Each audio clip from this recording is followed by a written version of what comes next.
اللهم صل على سيدنا محمد وعلى آل سيدنا محمد وبارك وسلم. بسم اللہ الرحمن الرحیم. الحمد للہ رب العالمین، والصلاة والسلام علی رسولہ الکریم وعلی آلہ واصحابہ اجمعین، اما بعد.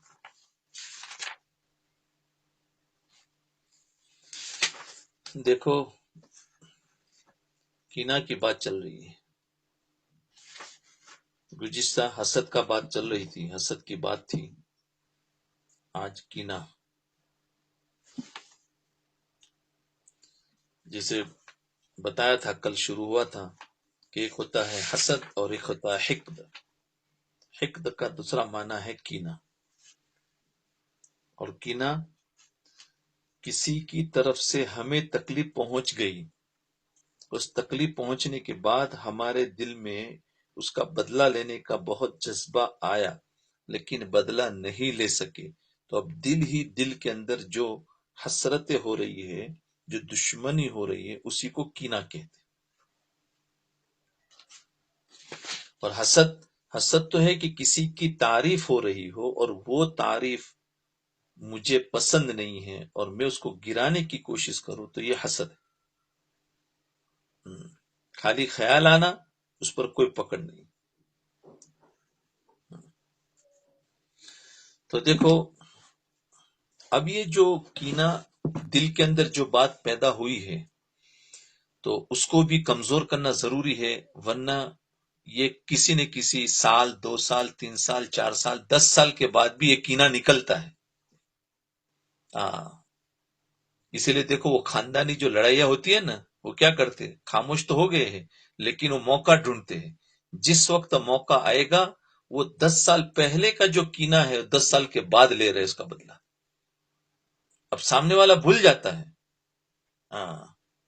اسی لیے وہ زمانی جاہلیت کے اندر جو لڑائیاں ہوتی تھی، کیا تھا کہ بھائی میں مر جاؤں تو تم اس کو بدلہ لینا.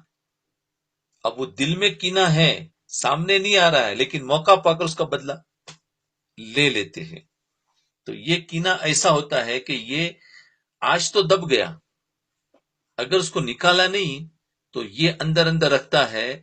جب اس کے پاس طاقت آتی ہے، سامنے والا کمزور ہو جاتا ہے یا سامنے والا محتاج بن کر اس کے پاس آتا ہے، دنیا میں حالات بدلتے رہتے ہیں، تو پھر ایسے لوگ جو دلوں میں کینہ رکھتے ہیں وہ بعد میں بدلہ لیتے ہیں. تو یہ بات یاد رکھے، اس لیے اس کو نکالنا، اس کو کمزور کرنا ضروری ہے.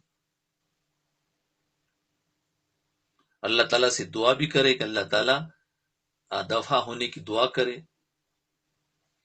شیطان کی ایک حکایت ہے، اللہ بچائے، یہ حسد بڑی خراب چیز ہے. خاص طور پر ہمارے اہل علم کے طبقے میں زیادہ پایا جاتا ہے. علم والوں میں حسد. اسی لیے وہ شیطان سے پوچھا تھا، بولے کیا جال لے کے جا رہا تھا نا، نیٹ، تو کہا حسد کا نیٹ فلاں کو دیں گے، اور یہ بغض کا، بد نظری کا، یہ سب کو الگ الگ وہ نیٹ بانٹ رہا تھا. وہی نیٹ آج واقعتاً بانٹ رہا ہے، اور کوئی نہ کوئی کسی نہ کسی نیٹ میں پھنسا ہوا ہے. تو اہل علم کے طبقے میں زیادہ پایا جائے، کیونکہ یہ علم ایسی چیز ہے کہ اس کے اندر ترفع کی شان ہوتی، بلندی کی شان ہوتی. اس وجہ سے دوسرے شخص کو علم میں آگے بڑھتا ہوا اور ترقی کرتا ہوا دیکھ کر، اس کو مقبولیت دیکھ کر، بعض اوقات اس کی طرف سے دل میں حسد پیدا ہو جاتا ہے. حضرت والی صاحب رحمۃ اللہ علیہ سے سنا کہ ایک شخص نے خواب میں شیطان کو ایک بنجاری کی شکل میں دیکھا. جی، کیا شیطان کو بنجارا اس کو کہتے ہیں جو اپنا سامان تجارت ایک گٹھری میں باندھ کر اور اپنے کندھے پر لاد کر گاؤں گاؤں، محلے محلے سامان کو بیچتا پھرتا ہے، اس کو بنجارا کہتے. تو شیطان کو ایک بنجاری کی شکل میں دیکھا. نذیر اکبر آبادی کی مشہور نظم ہے جس میں وہ ایک کہتا ہے کہ سب ٹھاٹھ پڑا رہ جائے گا جب لاڈ چلے گا، جب لاد چلے گا بنجارا ہے نا، سب ٹھاٹھ پڑا رہ جائے گا جب لاد چلے گا بنجارا. تو بہرحال خواب میں دیکھا کہ شیطان ایک بنجاری کی طرح بہت ساری گٹھریاں اپنے کندھے پر لادے جا رہا ہے.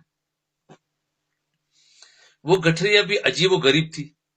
کسی گٹھری میں پاخانہ بھرا ہوا ہے، کسی گٹھری میں پیشاب بھرا ہوا ہے، کسی گٹھری میں پیٹ بھرا ہوا ہے.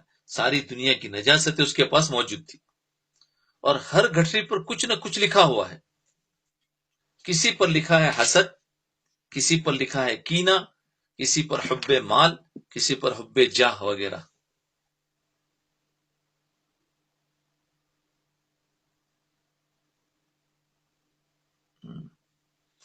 کسی شخص نے شیطان سے پوچھا کہ تم یہ لے کر کہاں جا رہے ہو؟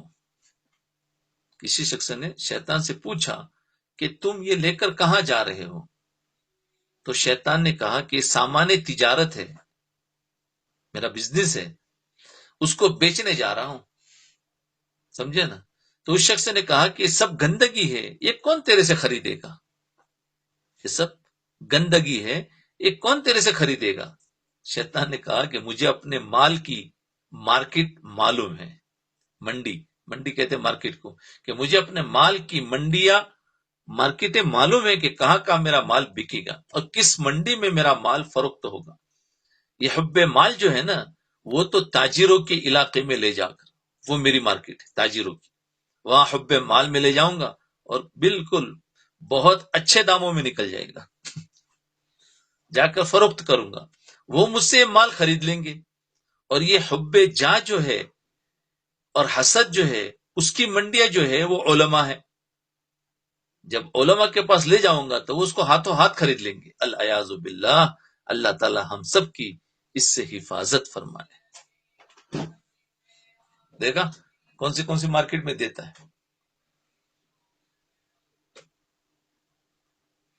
تو علم جو ہوتا ہے نا، علم سے کیا ہوتا ہے؟ حب جا اور حسد پیدا ہو جاتا ہے. اس لیے دیکھو، ضرورت کا علم سیکھیں گے تو یہ چیز نہیں ہوگا. ہمیشہ ضرورت سے زائد جو نوافل کا علم ہوتا ہے، جب وہ سیکھتے ہیں تو یہ چیز آ جاتی ہے، کیونکہ وہ فرائض ہے. فرائض کے اندر کچھ بھی نہیں ہوگا.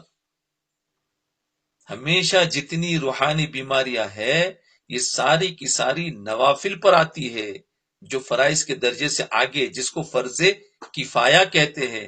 اور وہ جب لوگ اس میں لگتے ہیں تو یہ چیز آتی ہے. علم سے حب جاہ اور حسد پیدا ہو جاتا ہے. بہرحال اگر علم کے ساتھ اخلاص نہ ہو تو اس علم کے نتیجے میں حب جاہ پیدا ہو جاتی ہے. عام طور پر ہاں اس کی اصلاح ہوئی ہو تو پھر اس کے اندر تو نور نلا نور ہو جاتا ہے، لیکن اصلاح نہ ہوئی تو اس کی بیماری آٹومیٹک آ ہی جاتی ہے. حب جاہ پیدا ہوتی ہے اور حب جاہ کے نتیجے میں حسد پیدا ہوتا ہے. حب جاہ کس کو کہتے ہیں؟ اپنے آپ کو بڑا سمجھنا. لیکن پیچھے بات گئی کہ کیا اپنا آپ کو بڑا سمجھا، لیکن اپنے اعتبار سے نہیں، اللہ کی دی ہوئی نعمت ہے اور اس کی وجہ سے میں، اگر اللہ نہ دے تو میں کیسے، تو پھر کوئی حسد نہیں اور کوئی حب جاہ نہیں. لیکن میرا ایک سکھا ہے، میں عالم ہوں، میں آ گئی تو پھر یہ حب جاہ ہے. حسد پیدا ہو جاتا ہے، کیونکہ جب دوسروں کو علم کے اندر آگے بڑھتا ہوا دیکھے گا تو اس کے دل میں خیال پیدا ہوگا کہ یہ مجھ سے کیوں آگے بڑھ گیا، اس کی شہرت کیوں زیادہ ہو گئی، اس کی طرف لوگوں کا رجوع کیوں زیادہ ہونے لگا. اگر علم کے ساتھ اخلاص ہو کہ وہ علم اللہ تعالیٰ کے لیے ہو تو پھر حسد اور حب جاہ پیدا ہونے کا سوال ہی پیدا نہیں ہوگا. بلکہ کوئی دوسرا علم کے اندر آگے بڑھ جائے گا تو خوشی پیدا ہوگی. ہاں بھائی، اللہ تعالیٰ ہم سب کو اپنی رحمت سے اخلاص عطا فرمائے. حضرت مولانا محمد ادریس صاحب کاندلوی رحمۃ اللہ علیہ کا اخلاص دیکھو. یہ کاندلا کے بڑے بزرگوں میں سے گزرے ہیں ادریس، جنہوں نے سیرت النبی علیہ السلام بھی لکھی ہے. سیرت پر کتاب، ان کی تفسیر بھی ہے وہاں. ادریس صاحب کی معارف القرآنی ہے ان کا بھی. ان کا ہے یا کسی اور کا ہے، خیر یاد نہیں ہے، لیکن یا تو سیرت کی کتاب ہے. حضرت مولانا محمد ادریس صاحب کاندلوی رحمۃ اللہ علیہ، اللہ تعالیٰ ان کے درجات بلند فرمائے، آمین. یہ میرے والد ماجد حضرت مولانا مفتی محمد شفیع صاحب رحمۃ اللہ علیہ کے ہم سبق تھے. ہاں، یہ ان کے ہم سبق تھے، اور دونوں کو آپس میں ایک دوسرے سے بڑی محبت تھی. اس درجے کی محبت تھی کہ حضرت والد صاحب کی ہر کتاب کے 2 نسخے رکھا کرتے تھے، یعنی 2 والیوم. اور چونکہ تصنیف اور تالیف کا سلسلہ بھی تھا، رائٹنگ کا، اس لیے حضرت والد صاحب رحمۃ اللہ علیہ اپنی کتاب کا جو نام رکھتے تھے وہ بھی اپنی کتاب کا وہی نام رکھتے تھے. ایسی محبت تھی کہ یہ جو اپنی کتاب کا نام رکھتے تھے یہ بھی اپنی کتاب کا وہی نام رکھتے. چنانچہ والد صاحب نے قرآن کریم کی تفسیر لکھی، اس کا نام معارف القرآن رکھا. انہوں نے بھی قرآن کریم کی تفسیر لکھی اور اس کا نام بھی معارف القرآن رکھ دیا. دیکھا، معارف القرآن وہاں ادریس کاندھلوی رحمۃ اللہ علیہ کی، تو انہوں نے بھی لکھی تفسیر، اس کا نام بھی وہی رکھا. حضرت والد صاحب نے ایک کتاب دعاوی مرزا کے نام سے لکھی، انہوں نے بھی ایک کتاب دعاوی مرزا کے نام سے لکھی. کئی کتابیں ایک ہی نام کی لکھی، عجیب محبت. تو لاہور میں قیام تھا. ایک مرتبہ میں لاہور گیا اور اس سے ملاقات کے لیے پہنچا تو مجھ سے فرمایا کہ مولوی شفیع سے میرا سلام کہیو. یعنی یہ مفتی تقی عثمانی صاحب وہاں پہنچے، ان سے ملاقات ہوئی تو فرمایا ان سے میرا سلام کہیو. لفظ مولوی سے آگے مولانا کا لفظ کبھی نہیں بولتے تھے، مولوی بولتے تھے، مولوی کو سلام بولتے. پھر فرمانے لگے کہ مولوی شفیع سے ہمارا 52 ایئرس کا تعلق ہے، اور الحمدللہ اس 52 ایئرس کا تعلق کے دوران کبھی دل میں ایک دوسرے کے خلاف بال بھی نہیں آیا. یعنی ذرا برابر پر کوئی وہم اور شکوک اور کچھ نہیں ہو. پھر فرمانے لگے دیکھو 52 ایئرس دوستی نبھانا یہ کوئی آسان کام ہے؟ یہ وہی دوستی نبھ سکتی ہے جس میں اخلاص ہی اخلاص ہو. ورنہ رائٹر یہ بھی تھے، رائٹر وہ بھی تھے، یہ بھی رائٹنگ میں کچھ ایسا نام رکھتے بولے ان کو پچھاڑو، وہ نام رکھتے ان کو پچھاڑ، بلکہ ایسی محبت تھی جو تم رکھو گے وہی میں نام رکھوں تو ان کا نام، تو ان کا کیا ہوا؟ کچھ بھی نہیں.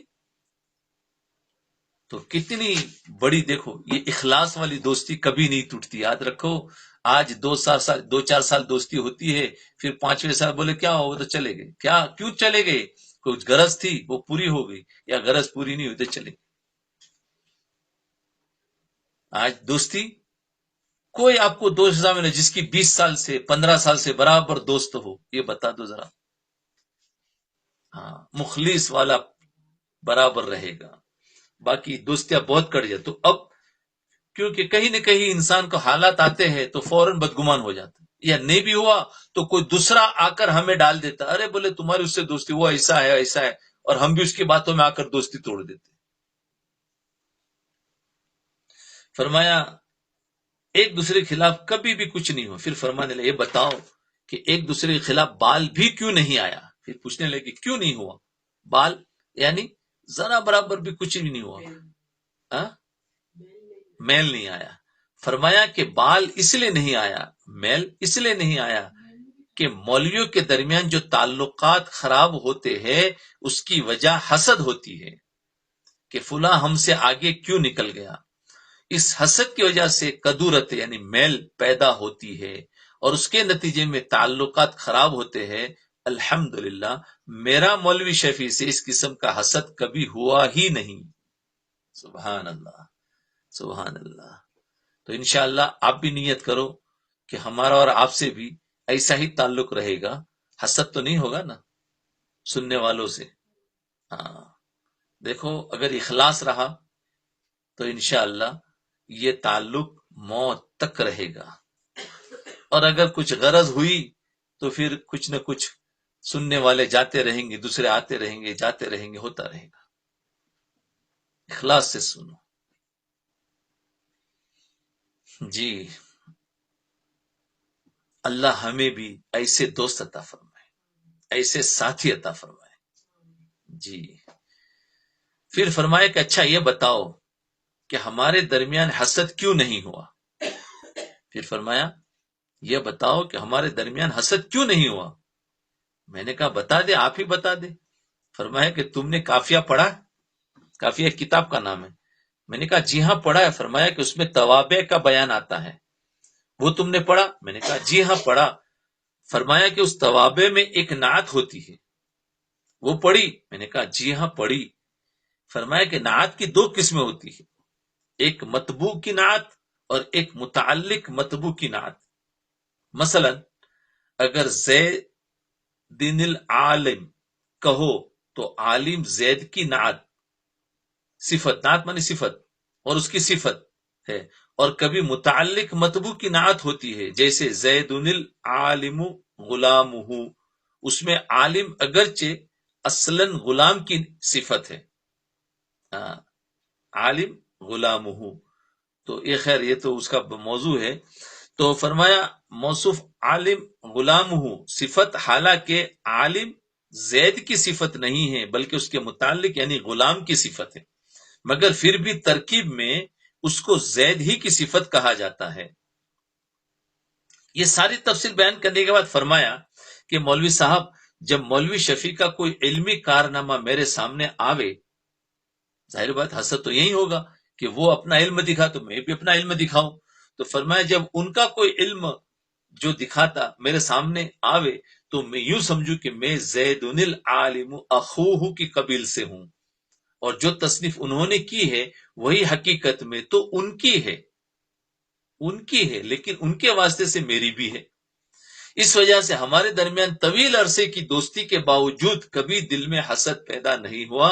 اللہ تعالیٰ یہ جذبہ ہم سب کو عطا فرمائے. یعنی میں نے ان کو اپنا بھائی بنا دیا، ان کی جو صفت وہ میری صفت، تو اس لیے انہوں نے جو کتاب کا نام وہ میرا ہی رکھ دیتا ہے. بولا اصل تو ان کی ہے لیکن نام اسی لیے انہی کا رکھ دیا، میرا کچھ بھی نہیں. اللہ اکبر، یہ بھی بہت جید عالم تھے، بڑے عالم تھے، لیکن کیسا اپنے آپ کو مٹایا اور کیسا دوست کی دوستی نبھائی ہے کہ اس میں ذرا برابر بھی. ورنہ آج تو کسی کے ساتھ میں ہم رہتے بھی ہے تو اس کے پاس سے اپنا اس کا سب کچھ سیکھنے کے بعد اور اس کے مقابلے میں اپنا دوسرا کھولتے. اگر کوئی عالموں کے پاس بیٹھتا ہے تو ان کے پاس بیٹھ کر یا ان کے پاس پڑھا کر اپنا دوسرا مدرسہ کھولتا ہے. چلو ہو گیا، بولے اب دوستی ختم.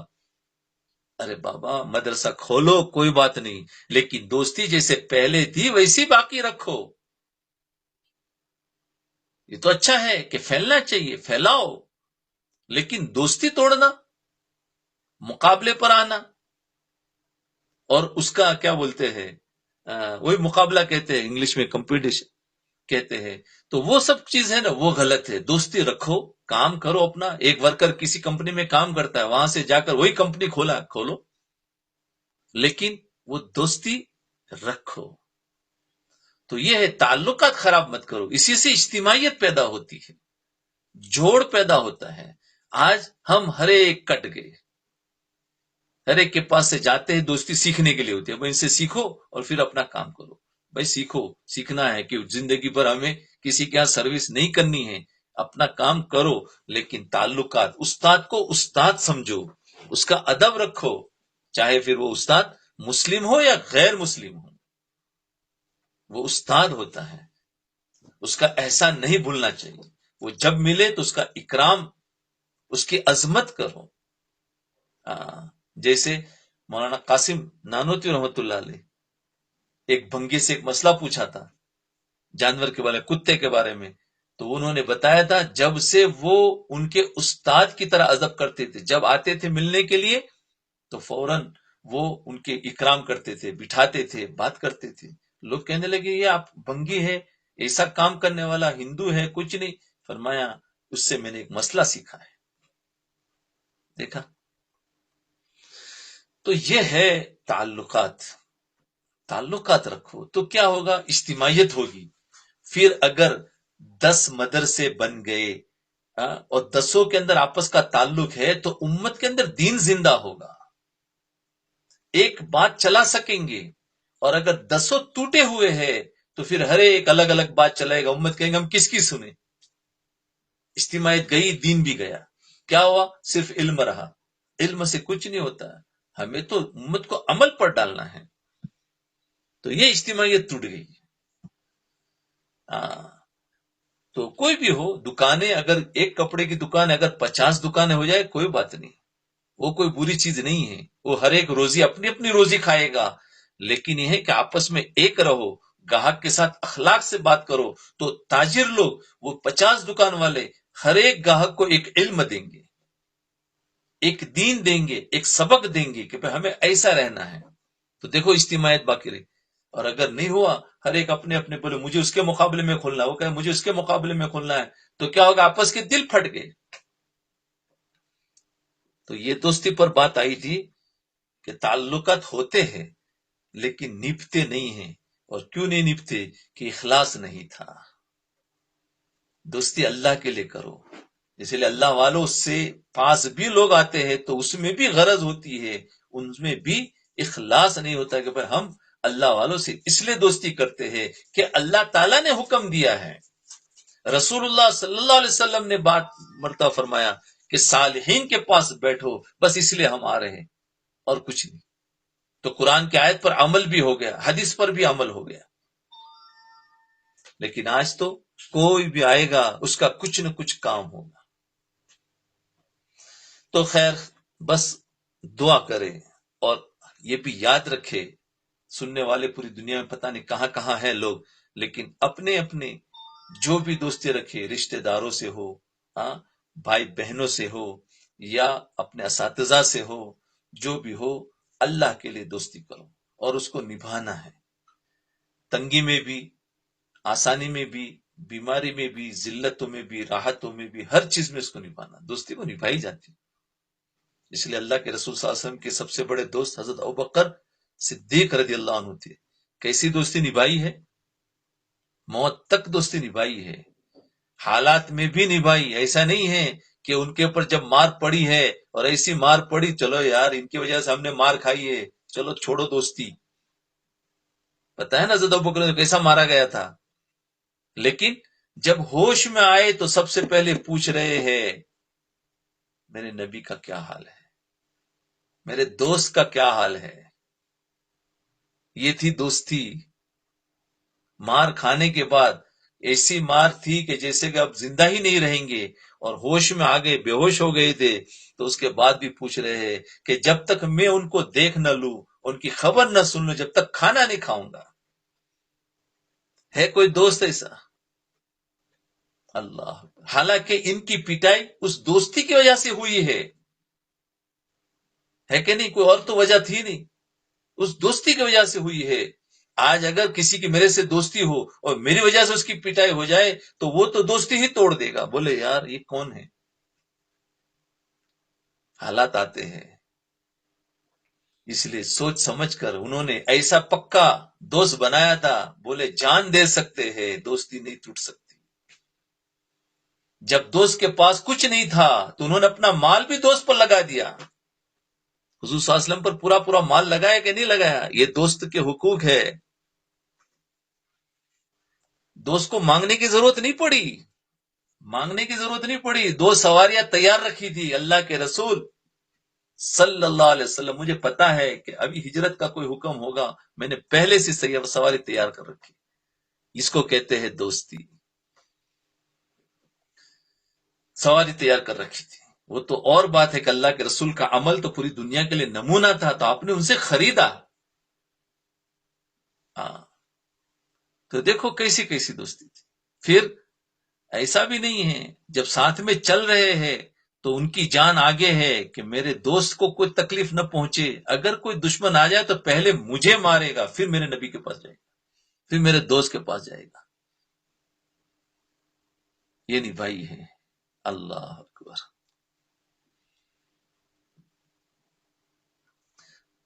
پھر مدینہ میں پہنچے تو دیکھو، اور ہر جگہ پر یہاں تک کہ پورے صفات ان کے اندر وہی آ گئے نبی صلی اللہ علیہ وسلم والے. کیونکہ جو دوست جس سے محبت کرے گا، جتنا عشق ہوگا، پھر وہ اسی کے رنگ میں رگے گا. پھر اس کی باتوں میں بھی وہی ہوگا، پھر اس کے لباس میں، اس کی چال اور ڈھال میں پورا رنگ چڑھ جائے گا، پورا رنگ چڑھے گا. جی تو یہ بات. تو علم کے ساتھ اخلاص اور خادمیت کا جذبہ ہو. لہذا علم کے اندر اخلاص ہونا چاہیے، یعنی اللہ تعالیٰ کے لیے علم حاصل کرنا چاہیے. یہ علم اس لیے نہیں ہے کہ اس کے ذریعے دوسروں پر فضیلت جتائی جائے. یا علم سے مراد یاد رکھو وہ عالم نہیں، جو علم سیکھ رہا ہے اپنی ضرورت کا علم، اور اس سے زائد جو کچھ بھی علم، اس میں پورے علماء نہیں ہیں. لیکن جس کے پاس بھی علم ہوتا ہے تو فرمایا یہ علم اس لیے نہیں ہے کہ اس کے ذریعے دوسروں پر فضیلت جتائی جائے کہ میں بڑا وہ چھوٹا. ہمارا حضرت ڈاکٹر عبدالحی صاحب رحمۃ اللہ علیہ کیا خوبصورت بات ارشاد فرمایا کرتے تھے کہ کیا یہ علم اللہ تعالیٰ نے دوسروں پر جتلانے کے لیے دیا ہے، بڑا بننے کے لیے دیا ہے؟ ارے اللہ تعالیٰ نے تمہیں ایک نعمت دی ہے، اس نعمت کو صحیح جگہ پر استعمال کرو. اس علم کا صحیح مصرف یہ ہے کہ اس علم کے ذریعے دوسروں کو نفع پہنچاؤ. اس علم کے ذریعے دوسروں کو نفع پہنچاؤ. یہ نہیں ہے کہ ہر ایک بن رہے ہیں، کوئی عالم بن رہے ہیں، کوئی عالمہ بن رہے ہیں، اور کیا ہے پھر دوسرے پر فضیلت بناتے ہیں، میرے پاس یہ ہے میرے پاس. ارے اس کے لیے نہیں، عمل کرو، دوسروں کو نفع پہنچاؤ اور اس کے ذریعے دوسروں کی خدمت کرو. کوئی علم سے نفع پہنچانے کے لیے کوئی مدرسہ کھولنا ضروری نہیں ہے. ارے گھر گھر جا کر بھی علم پہنچا سکتے. آج میرے ملا ایک افریقن برانا قوم کا، مجھے بڑا تعجب ہوا. بیچارہ سروس کرتا ہے، ملازمت کرتا ہے، رات کی ڈیوٹی ہے، شام کو 4 بجے سے لے کر صبح 8 بجے تک. اب بتاؤ کتنی بھاری ڈیوٹی.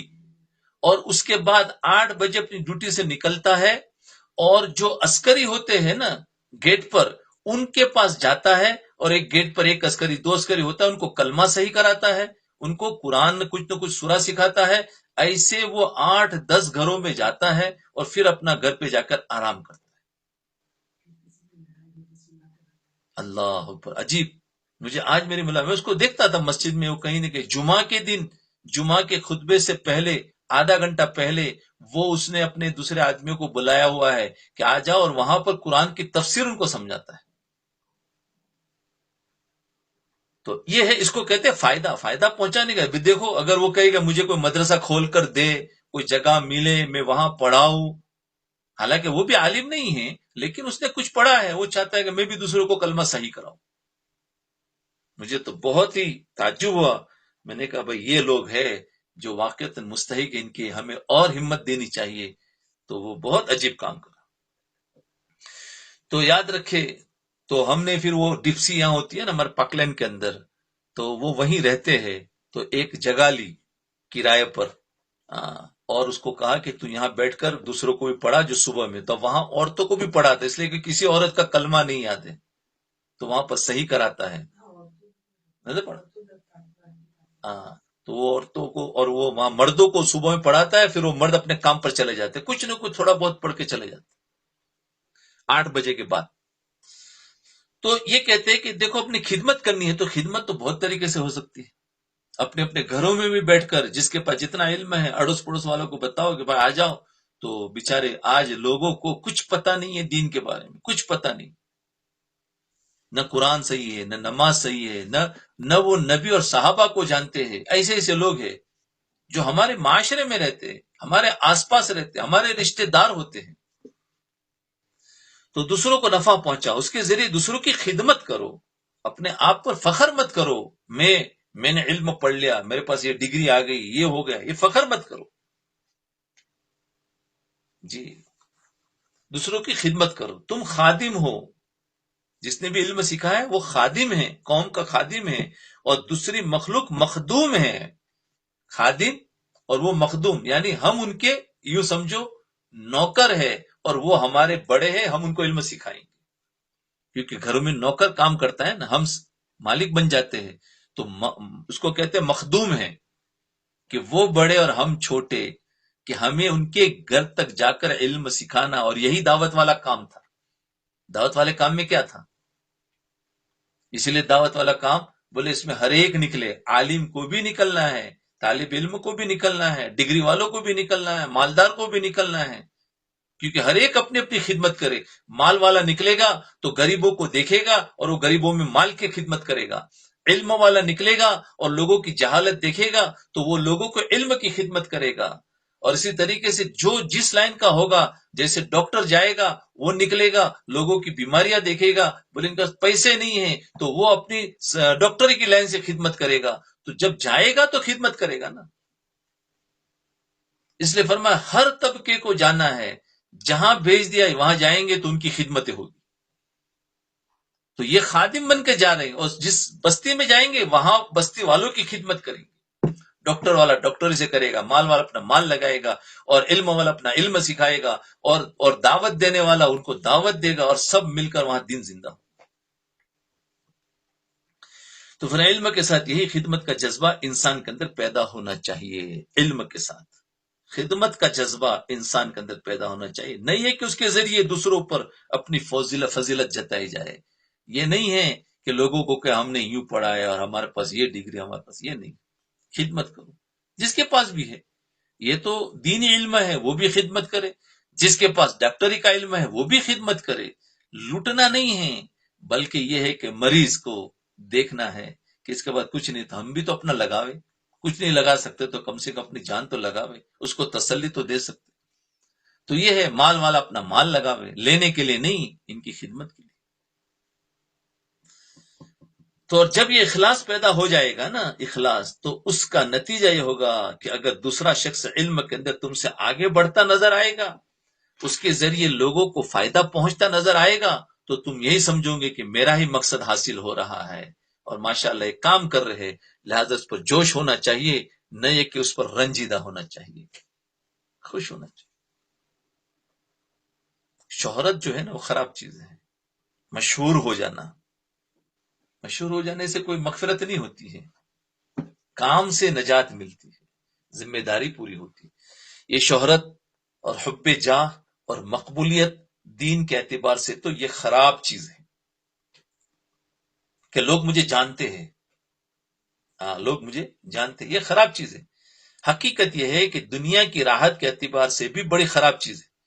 اس کے نتیجے میں کیا ہوتا ہے، آدمی کسی کام کا نہیں رہتا جب شہرت ہو جاتی ہے۔ آدمی ایسی فضول چیز کو حاصل کرنے کی طرف کیوں توجہ کرے، اور اس کی وجہ سے دوسروں سے کیوں حسد کرے؟ ارے بھائی، اگر لوگ تمہارے مقابلے میں دوسروں کی طرف زیادہ متوجہ ہو رہے ہیں، لوگ تمہارے مقابلے میں، یعنی مثال کے طور میرے پاس نہیں آ رہا، دوسرے کے پاس جا رہے ہیں، دوسروں کے متوجہ زیادہ ہو رہے ہیں، تو تمہیں تو خوش ہونا چاہیے کہ تمہارا کام آدھے سے زیادہ دوسرا انجام دے رہا ہے، اچھا ہے، وہ تو تمہاری مدد کر رہا ہے، اس لیے اس پر اللہ تعالیٰ کا شکر ادا کرو، نہیں ہے کہ اسے حسد کرنے بیٹھ جاؤ، ارے اس نے میرے علاقے میں کیوں آ کر شروع کر دیا، اس نے یہ میرے پاس کیوں شروع کر دیا، میرا دھندا ہی اس نے میرے بازو میں دھندا کھول دیا۔ ارے نہیں، کاروبار تو ہر ایک کا اپنا اپنا ہے، وہ چلے گا۔ آج ہر چیز میں ہے، ایک ڈاکٹر نے اپنا ڈسپینسری کھولی، اس کے بعد میں جو دوسرا کھولے گا تو اس کو حسد ہوگا کہ یار یہ کیوں کھولا۔ ایک عالم نے اپنا مدرسہ کھولا، اس کے بعد میں دوسرا کھولے گا، اس کو حسد ہوگا، بھائی یہ کیوں ہوا۔ ایک بزنس والے نے اپنا تجارت کھولی، اس کے بعد وہی دکان دوسرے نے کھول دی، تو یہ حسد، بھائی حسد مت کرو۔ اس نے کہا چلو بھائی اچھا ہے، گاہک زیادہ آتے تھے، میں کنٹرول نہیں کر پاتا تھا، اب اس کے پاس جائیں گے تو کام آسان ہوگا، گاہکوں کو تکلیف نہیں ہوگی میرے پاس کھڑے ہونے سے۔ یہ بھی تو سوچ سکتے ہیں۔ باقی روزی تو کہیں نہیں جاتی، ہم یہ سوچتے کہ اس نے میری روزی لے لی، یہ نہیں ہو سکتا، یاد رکھو۔ امت کی خدمت کا جذبہ ہوگا تو انسان کہے گا چلو اچھا ہوا، ان لوگوں کو بیچاروں کو میرے پاس کھڑے رہتے تو ایک ہی دکان ہے اور اس میں لوگ کتنی لائن لگاتے، 10-15 منٹ کے خراب ہوتے، بعد میں دوسری کھول کے تو فٹافٹ نکل رہے تو ان کے کام ہو جائیں گے۔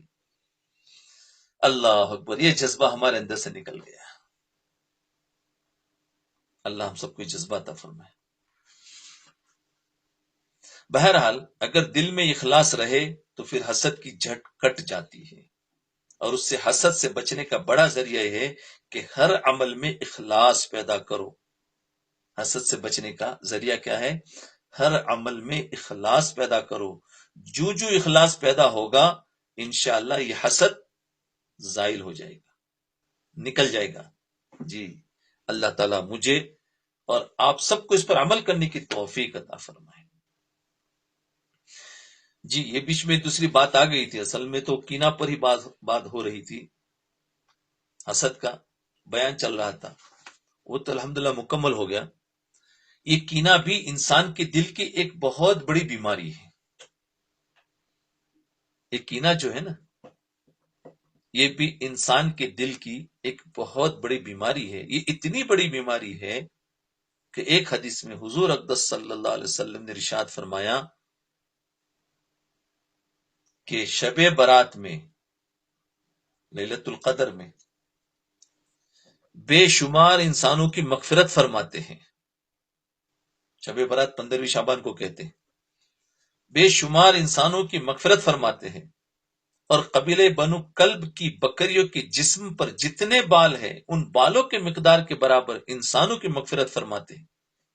قبیلے بنی کلب بہت بڑا قبیلہ تھا جو ہزارہا افراد پر مشتمل تھا. جو قبیلے کے جو افراد تھے وہ ہزاروں تھے، اور ہر شخص کے پاس بکریوں کے ریوڑ تھے، وہ بھی بڑے بڑے ریوڑ تھے. تو اب کتنے لاکھوں کروڑوں بکریاں ہوگی، اب ایک بکری میں کتنے بال ہوتے ہیں؟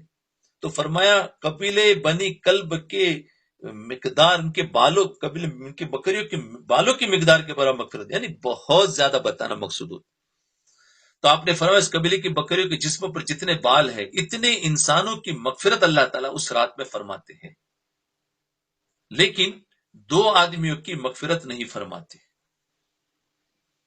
2 آدمیوں کی مغفرت نہیں فرماتے.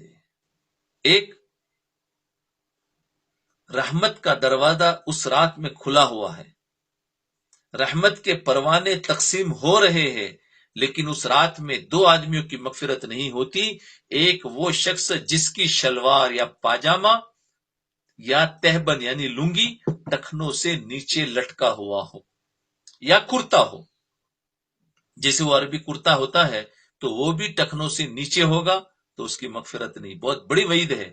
اور پاجامہ ہو یا لنگی ہو یا شلوار ہو، جو بھی ہو، وہ ٹخنوں سے نیچے نہیں ہونی چاہیے. اس کی مغفرت شب برات 15ویں شعبان کو بھی نہیں ہوتی. اللہ یعوذ باللہ. کیونکہ یہ تکبر کی علامت ہے. اور جو آدمی اس رات میں بھی تکبر سے باز نہ آئے، اللہ تعالیٰ کے سامنے عاجزی کرنے اور گڑ گڑانے کے بجائے تکبر کا کام کرے، تو اللہ تعالیٰ فرماتے ہیں کہ ایسا معلوم ہوتا ہے کہ اس کو ہماری مغفرت کی ضرورت نہیں، اس لیے ہم اس کی مغفرت نہیں کرتے. دیکھا، ایک تو یہ شخص، اور دوسرا کینہ رکھنا. دوسرا وہ شخص ہے جس کے دل میں دوسرے مسلمان کی طرف سے کینہ ہو، بغض ہو. میں نے بتایا نا کہ کینہ اتنی خطرناک بیماری ہے، برسوں کے بعد بھی نکلتی ہے. ہاں، یہ اندر اندر رہتی ہے. اور میں نے دیکھا ہے کہ بعضوں نے اپنے اندر کینہ رکھا کہ ابھی وہ کچھ نہیں جواب دیا، لیکن 10 سال کے بعد ذرا وہ اوپر آئے تو انہوں نے ان کا اپنا کینہ نکالا، دل کی دشمنی نکالی اور توڑ پیدا کر دیا. تو یہ فرمایا، اس لیے کینہ جو دل میں دشمنی رکھتا ہے، بغض رکھتا ہے، اللہ تعالیٰ اس کی بھی مغفرت نہیں فرماتے. چاہے وہ نمازیں پڑھ رہا ہو، دیکھو، چاہے وہ سجدے کر رہا ہو، چاہے وہ روزے رکھ رہا ہو، یا رات کو جاگ رہا ہو، شب برات اور شب قدر میں بھی اس کی مغفرت نہیں ہوتی. اللہ اکبر کبیر. کتنی بڑی وعید ہے. اس لیے، اور واقعتاً وہ معاف کرنا بڑا بھاری پڑتا ہے. جو دلوں میں دشمن، اس نے مجھے تکلیف پہنچائی ہے، بولے نہیں، اس کا تکلیف تو میں کبھی نہ کبھی اس کا بدلہ لوں گا. یہ کینہ جو نکالنا یہ بہت مشکل کام ہو جاتا ہے. ایک مرتبہ حسد تو نکال سکتے ہیں، کیونکہ حسد میں کیا ہے، اس نے تکلیف تو نہیں پہنچائی، وہ میرا اپنی ذات سے تعلق، میرے دل میں اس کو اچھا نہیں لگتا ہے بس. کینہ میں تو یہ ہے کہ اسے تکلیف پہنچائی ہے، اسے تکلیف پہنچائی ہے. تو تکلیف پہنچائی تو پھر انسان اس کا انتظار کرتا ہے کب وقت ملے گا.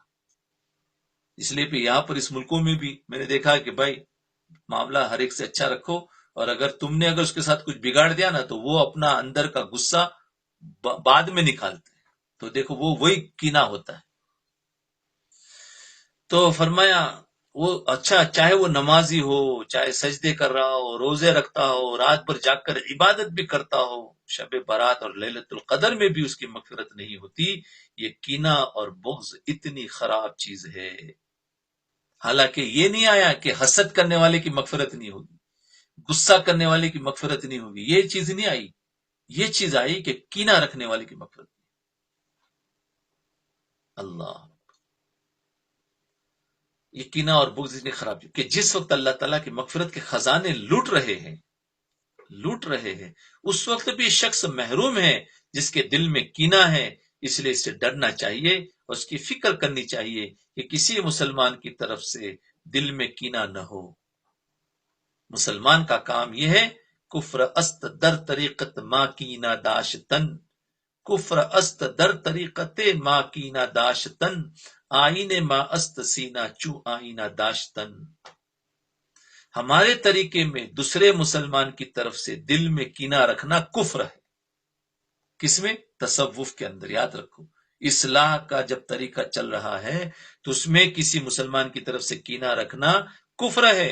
اور ہمارا طریقہ یہ ہے کہ ہمارا سینہ آئینے کی طرح صاف و شفاف ہو. آئین ما است سینہ چو آئینہ داشتن، یعنی ہمارا دل کا آئینہ یہ باہر کے آئینے کی طرح صاف اور شفاف ہو، اس میں کسی دوسرے مسلمان کی طرف سے کینہ نہ ہو. اللہ، عجیب چیز ہے. بس کینہ کسے کہتے ہیں انشاءاللہ کل پڑھیں گے آگے کی چیزیں، آج اتنا ہی رہنے دیتے. اور اللہ تعالیٰ سے بار بار مانگے. پرانی کچھ نہ کچھ دل میں جمی ہوئی ہوگی تو وہ بھی نکال دو. نکلتا نہیں، پھر بعد میں اس کے